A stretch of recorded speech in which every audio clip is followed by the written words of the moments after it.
masu sauraron mu, barkanku da kasancewa da mu a cikin wannan lokaci. Muna muku barka da Ramadan. To masu sauraron mu, idan har kun kasance wannan shine ziyartar channel ɗinku ta farko, muna da buƙatar ku danna mana subscribe, kana ku danna mana alamar ƙararrawa domin kasancewa da rahotannin namu.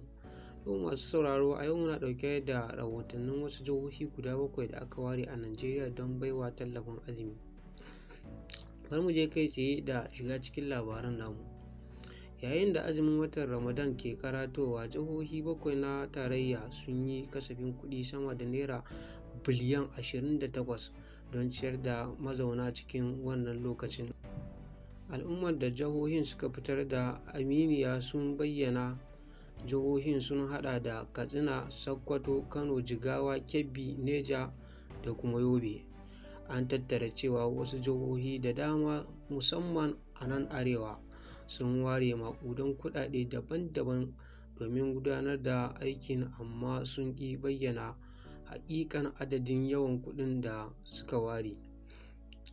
Hakan ya haifar da tashin hankali a ɓangarori da dama, inda wasu malamai suka yi kira da a yi musu hisabi.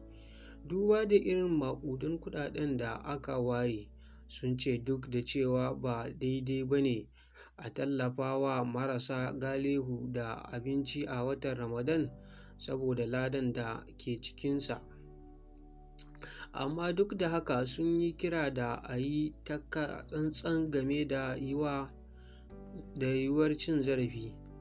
Jihar Katsina ce ke kan gaba a jadawalin shirin ciyar da ƙasa, inda ta kashe kimanin adadin naira biliyan 10, yayin da Sokoto ita kuma ta kashe naira biliyan 6.7, yayin da ita kuma Kano ta kashe adadin naira biliyan 6 daidai, babu ɗigo babu ƙari, yayin da a wannan lokaci ita kuma Jigawa ta kashe naira biliyan 2.83, yayin da Kebbi ta kashe naira biliyan 1.5, yayin da Neja ta 976, yayin da ita kuma Yobe ta kasance ta kashe naira miliyan 178.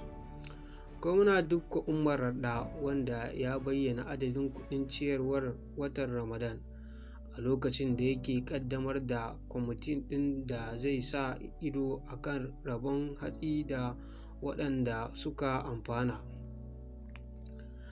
ya ce an yi hakan ne don tallafawa 'yan jiha. Sannan a Sokoto, gwamna Ahmed Aliyu ya ce jihar ta kashe naira biliyan 6.7 don ciyar da watan Ramadana da sauran bukatu ga al'ummar jihar. Har ila yau dai gwamnatin jihar Kano ta ce tana yiwuwa mutane miliyan 4 shirin ciyar da watan Ramadana na shekara 2024. Wannan yada labarai da harkokin cikin gida Babba Dantiye ya ce manufar ita ce ciyar da marasa galihu da yake magana da wata jarida ta ƙasa. Dantiye ya ce babban birnin Kano mai yawan jama'a, wanda ya kunshi ƙananan hukumomi 8, yanda cibiyoyi na musamman guda 90 da suka hada da masallatai, wuraren tsare mutane, makarantu, almajirai da asibitoci. Ya ce a kowace cibiya muna da mata 3 masu dafa abinci da kuma maza 3 da ke samar da tsaro don kada mutane su yi wa abinci tuwo a ƙwarya ko kuma su kawo tarzoma. A kowace cibiya akwai buhunan shinkafa guda 2 don ciyar da mutane aƙalla 200, wato mutum 100 a kowane buhu. Haka kuma akwai nau'in irin wasu wainar wake da pop da sauran kalan abinci dai na musamman da aka yi tanaji a bisa wannan guri, inda ya bayyana wannan abinci ana raba shi ne misalin karfe 6:30 na yamma zuwa karfe 7 na yamma kafin shan ruwa, wanda aka yi niyya ga mabukata. Kwamishinan yaɗa labarai na jihar Jigawa, Sagir Musa, ya bayyana haka a cikin wata sanarwa da ya fitar, inda ya ce za a gudanar da shirin ciyar da watan ramadana ne ta cibiyoyi ciyar da abinci guda 609, tare da mai da hankali kan samar da abinci iri-iri guda 3 ga talakawa da marasa galihu, wanda adadin marasa galihu sun kai kimanin adadin mutane 182,700.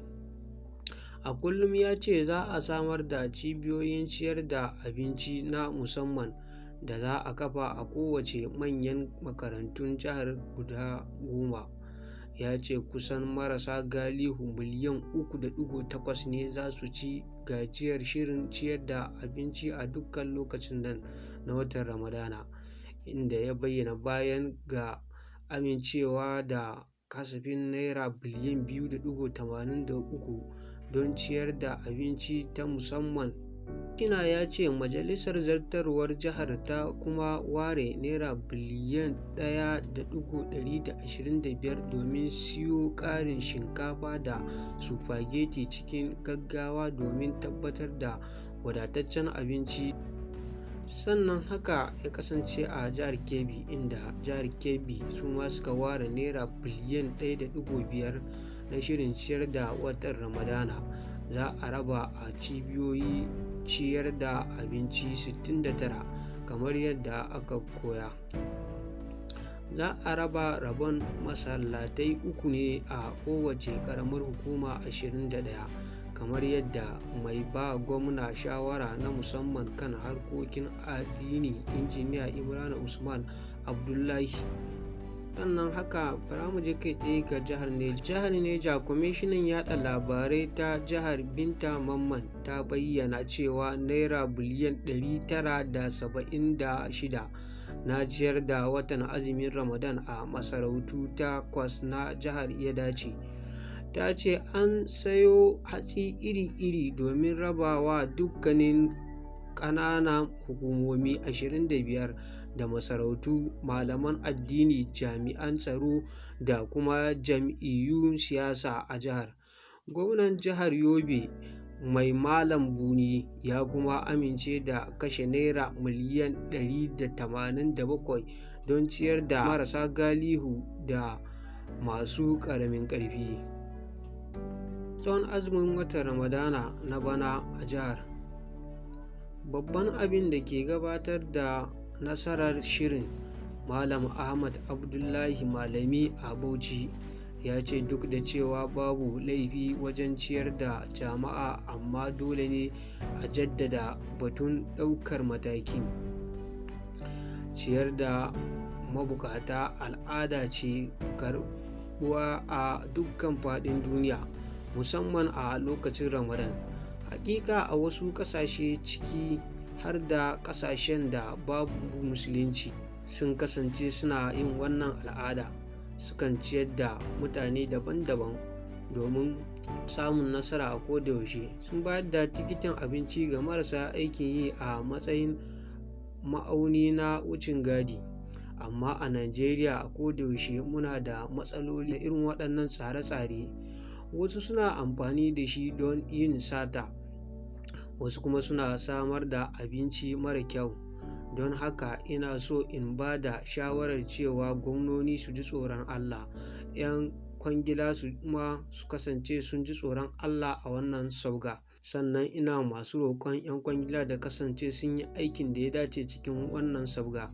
Da yake zantawa da Aminiya Abuja, babban limamin masallacin Nasirullah Ali Fatihi Society of Nigeria, wanda ake kira da NAFSAT, da ke Tako Abuja, kuma wanda ya kafa Ashraf Islamic Foundation, Sheikh Sharifuddin Abdulsalam Aliyagan, ya ce abin ya yi kyau da ƙarfafa gwiwa. Ya ce wanda ya tashi da safe ya fita neman abin da zai ci ya sha bamban da wanda ya yi azumi a matsayin ɗalibi ko kuma mai rauni.